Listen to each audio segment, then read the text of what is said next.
Most welcome you all in 1000 question series of fisheries science. Uh, this series can be helpful for your uh, all types of fisheries exam. So let's start the series. First question is related to principles and types of fish curing. First question is fish curing is method of option है fermentation, preservation, cooking, packaging. तो second option यानी preservation is the correct answer. यानी कि fish curing is method of preservation.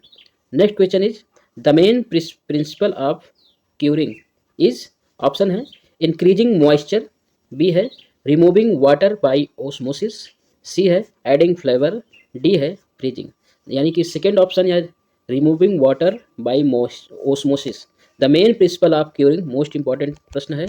The main principle of curing is removing water by osmosis. Next question है the most common curing agent used in fish. The most common curing agent used in fish option है vinegar, salt, sugar, lime. तो salt is the most common curing agent used in fish. Okay. Next question curing increases shelf life. Curing जो है shelf life को increase करता है by option है promoting microbial growth, reducing water activity, increasing temperature, raising pH. तो option number B reducing water activity. Curing increases shelf life by reducing water activity. Next question is dry salting is most suitable for. Dry salting is most suitable for option has small fatty fish, large lean fish, crustaceans, mollusks. तो second option large lean fish. Dry salting is most suitable for large lean fish. Next question is wet salting is also known as. Wet salting is also known as option brine, pickling, smoking, freezing.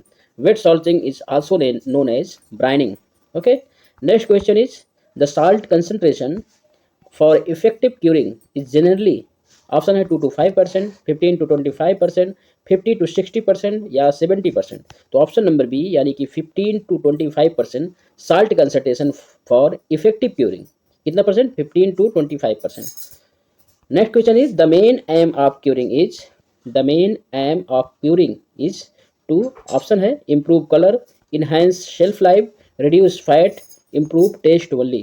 तो option number B enhance shelf life. The main aim of curing is to enhance shelf life यानी option number B is the correct answer. Next question is fish curing is an example of option है physical preservation, chemical preservation, biological preservation या mechanical preservation. तो option number B chemical preservation. Fish curing is an example of chemical preservation. Option number B is the correct answer. Next question है curing index indicates. Curing index indicates option है texture quality, degree of salt penetration, colour intensity, weight loss. तो option number B degree of salt penetration. Degree of salt penetration is the correct answer. Option number B is the correct answer. Next question related to smoking of fish यानी कि cold and hot smoking process. तो इसका first of question है कि smoking smoking first question is smoking of fish is done for option है preservation and flavour, B है colour only, texture only, drying. तो smoking of fish is done for preservation and flavour. ठीक है, preservation के लिए इस्तेमाल किया जाता है स्मोकिंग का और फ्लेवर के लिए. Next question is the temperature for cold smoking. Cold smoking के लिए जो टेम्परेचर होता है ऑप्शन है ऑप्शन नंबर बी 25 से 40%, 25 to 40 degree centigrade, 25 to 40 degree centigrade is temperature for cold smoking. Option number B is the correct answer. Next question hot smoking temperature is maintained at. Hot smoking का temperature कितना होता है? 60 to 80 degree centigrade. Option number B is the correct answer. Next question duration of cold smoking. Duration of cold smoking process is generally कितना hours? 1 to 2 hours, 12 to 24 hours, 5 to 10 hours, 3 to 5 days. यानी option number B 12 to 24 hours duration जो होता है वो cold smoking process के लिए होता है. Next question wood smoke contains which preservative compound. Option है एल्कोहल, फिनॉल, ग्लूकोज, सल्फर. तो option number B phenol. Phenol जो है wood smoke contains which preservatives. Phenol preservatives compound जो है इस्तेमाल किया जाता है वुड स्मोक में। Okay, next question is main function of smoke. Main function of smoke is, option है enhancing colour and preservation, providing protein, removing salt, adding fat. यानी option number B enhancing colour and preservation. Enhancing colour and preservation is the main function of smoke. Next question is hot smoked fish. Hot smoked fish can be eaten. Option है raw, without further cooking, after boiling, after fermenting. So option number B, without further cooking. Option number B is the correct answer. Next question is cold smoked fish requires. Cold smoked fish requires, option number A, further cooking, B, freezing, C, sun drying, D, brining. तो option number A is the correct answer, further cooking. Cold smoked fish requires further cooking. Next question is common wood used. Common wood used for smoking fish is, option है mango wood, hard wood, soft wood, bamboo. तो option number B hard wood. Common wood used for smoking fish is hard wood. Next question is major disadvantage of hot smoking. Option है high cost, short shelf life, bitter flavour, dark colour. Option number B is the correct answer, short shelf life. Major disadvantage है जो hot smoking का, क्योंकि उसका shelf life बहुत ही short होता है। Next question है जो रिलेटेड है कि chemical and physical changes during smoking. Smoking के समय केमिकल और फिजिकल चेंजेस क्या होते हैं, ठीक है। तो इसका फर्स्ट क्वेश्चन है during smoking moisture content of fish. Option है increases, decreases, remains constant, doubles. Smoking के समय मॉइस्चर कंटेंट ऑफ फिश क्या होता है, इंक्रीज करता है, डिक्रीज करता है। तो option number B is the correct answer, during smoking moisture content of fish decreases. Most important प्रश्न है, option number B is the correct answer. Next question smoke compounds acts as. Smoke compounds acts as, option है antimicrobial and antioxidant agents, flavour agents, protein denaturants only, preservatives of fat only. तो option number B antimicrobial and antioxidant agents. Smoke compounds acts as antimicrobial and antioxidant agents. Okay, next question is carbonyl compound. Carbonyl compounds in smoke are responsible for, option है taste, color formation, texture and preservation. So option number B, the carbonyl compound in smoke are responsible for color formation. Option number B is the correct answer. Next question is phenol contribute to, option है odor only, antioxidant and bacteriostatic properties, moisture retention, protein hardening. तो option number B phenols contribute to antioxidant and bacteriostatic properties. Next question is during smoking fish surface undergoes, option number A, protein denaturation, fat synthesis, sugar formation, enzyme activation. तो during smoking fish surface undergoes protein denaturation is the correct answer. Option number A is the correct answer. Next question is lipid oxidation during smoking result in, option है flavour loss, protein synthesis, moisture gain, browning reduction. तो option number A is the correct answer, flavour loss. Lipid oxidation during smoking results in flavour loss. Next question is the browning of smoked fish is mainly due to, option है Maillard reaction, fat oxidation, enzyme action, bacterial activity. तो option number A is the correct answer, Maillard reaction. यानी the browning of smoked fish is mainly due to Maillard reaction. Next question is the acidity of smoked fish surface. The acidity of smoked fish surface, option increases, decreases, remains constant, becomes neutral. तो acidity of smoked fish surface जो है increase करता है। Option number is the correct answer. Next question is prolonged smoking can cause, option है case hardening, soft texture, high water content, fermentation. तो option number is the correct answer, case hardening. Prolonged smoking can cause case hardening. Next question is polycyclic aromatic hydrocarbons in smoke, option है beneficial, toxic compounds, flavour enhancer, preservatives. So option number B is the correct answer. Toxic compounds. Polycyclic aromatics hydrocarbons in smoke are toxic compounds. Okay. Next question is that question will be related from storage and packaging topic. Okay. Storage and packaging of smoked products. Option first question is shelf life of smoked fish at room temperature is about one option है 1 to 2 days, 10 days, 1 month, 6 months. तो option number A is the correct answer. The shelf life of hot smoked fish at room temperature is about 1 to 2 days. Option number is the correct answer. Next question is smoked fish should ideally be stored at option है 0 to 4 degree centigrade, 20 degree -20 degree centigrade, 10 degree centigrade या 25 degree centigrade. तो option number is the correct answer 0 to 4 degree centigrade. The smoked fish should ideally be stored at 0 to 4 degree centigrade.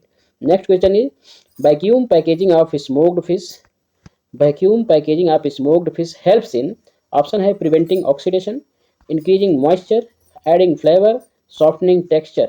तो option number A is the correct answer preventing oxidation. Vacuum packaging of smoked fish helps in preventing oxidation. Next question is modified atmospheric packaging. Modified atmosphere packaging is used to option है add color, extend shelf life, reduce weight, increase salt content. तो option number B extend shelf life is the correct answer. यानी कि modified atmosphere packaging is used to extend shelf life. Next question is common packaging material for smoked fish. Option है paper, polythene film, wood box, aluminium foils only. तो option number B यानी कि polythene films is used as a common packaging material for smoked fish. Okay. Next question is shelf life of vacuum packed smoked fish under refrigeration. Option है 3 to 5 days, 2 to 3 weeks, 1 month, 6 month. तो option number B is the correct answer 2 to 3 weeks. यानी shelf life of vacuum packed smoked fish under refrigeration is 2 to 3 weeks. Okay. Next question is the main spoilage in smoked fish during storage. Option है mould growth, yeast fermentation, freezing burn, case hardening. तो option number A is the correct answer. Mould growth is the main spoilage in smoked fish during storage. Okay. Next question is the ideal relative humidity for storage of smoked fish. Option है 30 to 40%, 70 to 80%, 90 to 100%, 10 to 20%. तो option number B is the correct answer 70 to 80%. यानी कि the ideal relative humidity for storage of smoked fish is 70 to 80%. Next question is the oxygen observers in packaging helps to option है prevent oxidation, add aroma, increase pH, change flavour. तो option number A is the correct answer prevent oxidation. यानी कि oxygen observers in packaging helps to prevent oxidation. Next question is smoked fish should be stored away from. Option है moisture and light, air conditioned room, vacuum machine, plastic surface. तो option number A is the correct answer moisture and light. Smoked fish should be stored away from moisture and light. Next topic है कि defects and quality evaluation of cured fish. इससे संबंधित कुछ महत्वपूर्ण प्रश्न हैं. First question है कि common defect in cured fish due to excessive drying. Option है case hardening, soft texture, odourless surface, mould growth. तो option number is the correct answer case hardening. Common defects in cured fish due to excessive drying, जो common defect है वो case hardening है. Next question is rusting in salted fish refers to. Option है brown discolouration, fat oxidation, fungal growth, salt loss. यानी कि option number A brown discolouration. Rusting in salted fish refers to brown discolouration. Next question is the defect pink discolouration in cured fish is caused by. Option है halophilic bacteria, fungi, yeast, protozoa. तो option number is the correct answer halophilic bacteria is in cause cured fish. Defect क्या defect करता है? Pink discolouration. Next question is slimy surface in cured fish. Slimy surface in cured fish indicates. Option है protein denaturation, bacterial load, fat melting, high salt content. तो option number B bacterial load is the correct answer. Slimy surface in cured fish indicates bacterial load. Next question is the main cause of mold growth on salted fish. Option है high humidity, low salt, sunlight, high fat content. तो option number A is the correct answer. High humidity is the main cause of mould growth on salted fish. Next question is off orders in cured fish develop due to option है oxidation of fat, high salt concentration, pH increase, low temperature. तो option number A oxidation of fat is the correct answer, यानी कि of orders in cured fish develop due to oxidation of fat. Next question is quality of cured fish depends on option है salt concentration and drying rate. Second है fish species only, weight, packing colour. तो option number A is the correct answer. Salt concentration and drying rate. Quality of cured fish depends on salt concentration and drying rate. Next question is properly cured fish should have moisture content below. Option है 30%, 20%, 50%, 60%। Option number B यानी 20% is the correct answer. Properly cured fish should have moisture content below 20%। Next question is sensory evaluation. Sensory evaluation of cured fish is based on option है colour, odour, texture, size, salt source, container type. तो option number A is the correct answer. Colour, odour, texture of cured fish. Sensory evaluation of cured fish is based on colour, odour and texture. Next question and last question is high quality cured fish should be free from option है mould and rancid smell, salt, fat, texture. तो option number A mould and rancid smell. ये high quality cured fish आप should high quality cured fish should be free from mould and rancid smell. तो ये रहा 1000 question series का ये अगला part. तो अब मिलते हैं इस प्रकार की नेक्स्ट टॉपिक में, नेक्स्ट वीडियो में। जय हिंद।